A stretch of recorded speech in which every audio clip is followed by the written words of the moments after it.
Hi. What do you make of Coyote's long throw? A massive weapon. That's it. Yeah. We all know that. Yeah.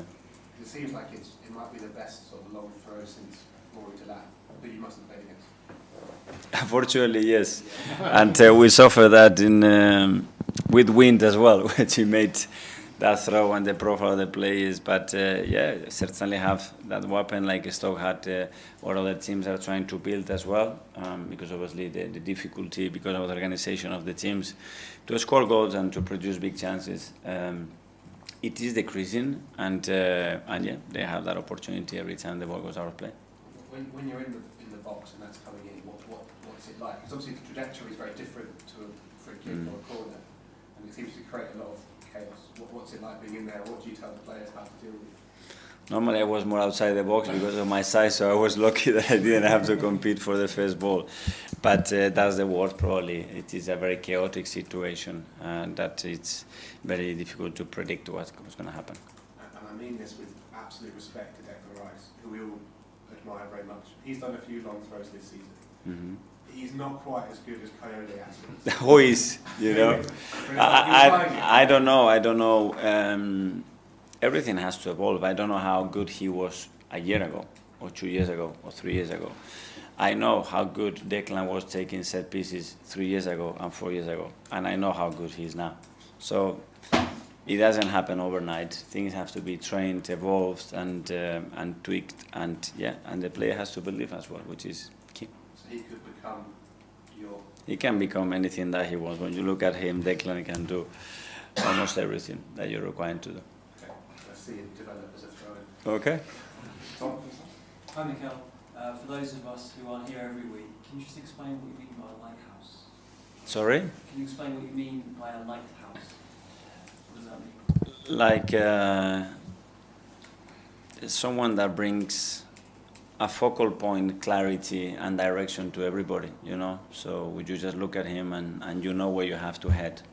And I think it's he's got that presence, he's got that aura, and he's got that character to be that person and have that role in the team. You talk about his aura and his character. He's obviously clearly someone who's very likeable, that connects with fans, hence why he won this award. Is that important to you, to have players who really have that kind of relatability to supporters? Because he seems to be, not just with Arsenal, but with England as well, is the kind of player that people really seem to like and really seem to relate to. Yeah, because something I think is to respect a player, and something else is to admire the person and the player. And I think Declan has got both of them, and that's very difficult, and especially in this society to achieve, because yeah, there is a lot of opinions and there is a lot of rivalry between other clubs, but it's like Wobbukayo. I mean, in general, to have that feeling towards a player, even if you are not that supporter, to be able to get people to feel that way about you, I think it's a big thing. And just lastly, back to Sam's point about long throws, I think it's obviously a trend at the moment, really in vogue this season, but you came up against it when you played Brentford, I think back in 2020, when the 2-0 was obviously a difficult game, but that long throw back then, I mean, you must be well aware about, all the way back from that game, what do you remember of that match and what you learned from the back of it? The preparation of that match, it was an absolute nightmare, because it was the first game of the season, and for 12, 13 days, I think we lost 7 or 9 players with COVID, and we were already struggling with it. So, yeah, but now I look back and I said, yeah, we learn a lot, we suffer a lot, and that makes you better, hopefully, and I think we became better. Okay, last couple. Because this time last year you were talking about the multi-club model, and you were saying that you'd like the club to explore it. Is that still your view, and where are we with that? I don't know exactly where we are. Exploring, I think it's always good to see if we can take any advantage, and it can be something that can optimize our operation and what we're going to become in the future. But that's up to the club to decide whether it is the right thing or not.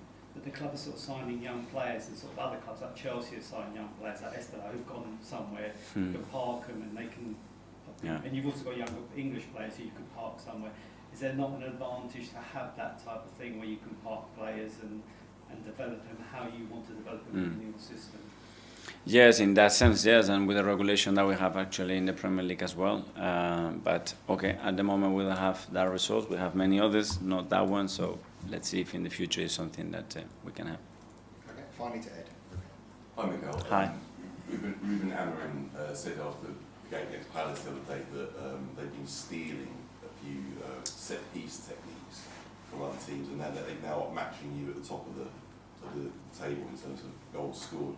Is that, I take it that's not something that you guys do, you always come up with your own original ideas, and are you having to change these ideas because a lot of the teams are working out what you're starting to do? I think we all, is doing that, or it's not about copying and pasting, because at the end it's, your individuals have to be able to do that, but I imagine every manager tries to learn from other teams, other tactics, and do that, whether we tell it openly or not about set pieces, or about your high press, or about your restarts, or about the final third, or certain unit combination that you had, or the way you manage the game, or whatever. I'm sure we all do it. Do you think you should take it as a compliment then that some teams are starting to do similar, the goal you conceded against Chelsea, similar sort of move to what you've been doing, and a lot of teams are delivering corners like that? Yeah, you see certain patterns, and in other teams, whether it's set pieces and in many other phases of play, that is, this sounds familiar. But yeah, I mean, recognizing it, yes or no, I picked this from that, or this defending throw, this positioning that I really like, instead of doing it with that player from a different team. I mean, that's part of the evolution of any manager, every team, I think. And you're coming up against Keith Andrews, who was a set-piece coach, now as the manager. Are you expecting something special from them? Well, I think what he's doing is special. I think what he's managed to do in that very short period of time, after obviously the legacy that Frank left at that football club, I think it's remarkable what he's done. Okay, guys. Yeah, Thank you so much. thank you. Thank you.